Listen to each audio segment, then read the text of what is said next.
मैं गुरु पूजा के लिए आश्रम में थी और मुझे ऐसे लगा कि दूसरे एक दिन छोड़ के दूसरे दिन ही ब्लेसिंग कोर्स है।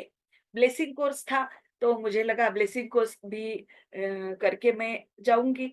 अभी आई ही हूँ आश्रम में, तो ब्लेसिंग कोर्स भी करके जाऊंगी। लेकिन तभी एकदम स्टार्टिंग में तो 2006 में तभी तो बस only for teachers blessing course. और मैंने मेरा कंफर्म टिकट कैंसल किया और ब्लेसिंग कोर्स करने के लिए मैं रजिस्टर करने के लिए गई। तो रिसेप्शन से बोला कि ये तो बस अभी तो टीचर्स के लिए ओपन है। तो तभी मैं टीचर नहीं बनी थी। देखो, मेरा कंफर्म टिकट भी मैंने कैंसल करवाया और मेरा ब्लेसिंग कोर्स भी नहीं है अभी। तो आश्रम में रहने का कुछ फायदा ही नहीं है ना।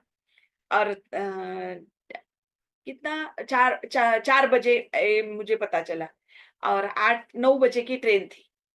तो मैं अभी एकदम अपसेट हो गई, नाराज़ हो गई कि अभी ये क्या करेंगे आश्रम में रह के भी। 3-4 दिन तो गुरुदेव भी नहीं थे, तो गुरुदेव नहीं रहते हैं और कोर्स भी नहीं रहता है, तो आश्रम में थोड़ा-सा रहने का मन भी नहीं था मेरा। तो मैंने बोला चलो चलते हैं, जो होगा सो देखा देखा जाएगा। क्योंकि मेरे हाथ में तो कुछ टिकट भी नहीं था और निकल गई मैं स्टेशन के बैंगलोर स्टेशन के लिए। और मैं टिकट विंडो पे के पास जाके मैंने टिकट निकालने के लिए बोला तो वो बोला टिकट भी बंद हो गए। अभी तो ट्रेन छूटेगी 10 मिनट में, हमने टिकट बंद किया है, अभी क्या करेंगे? आश्रम वापस जाएँगे इतना लेट, तभी तो इतने कुछ फैसिलिटीज़ भी नहीं थे आश्रम जाने के लिए, वापस जाने के लिए।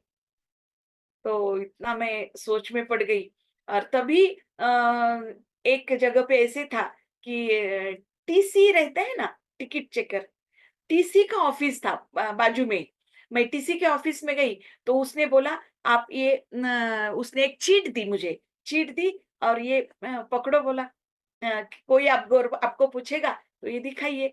वो तो सिंपल टिकट था और जैसे मैं प्लेटफ़ॉर्म पे गई, दूसरा हॉर्न दिया ट्रेन ने।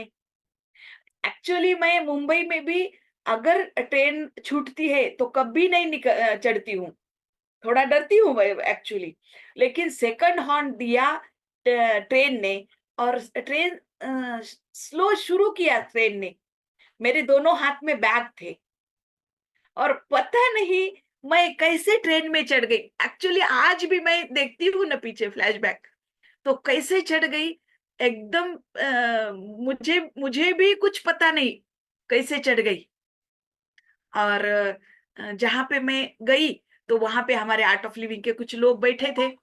उन्होंने बोला बैठो हमारे साथ चलेंगे। क्योंकि तभी तो इतना ये नहीं था कि नॉर्मल टिकट के इसमें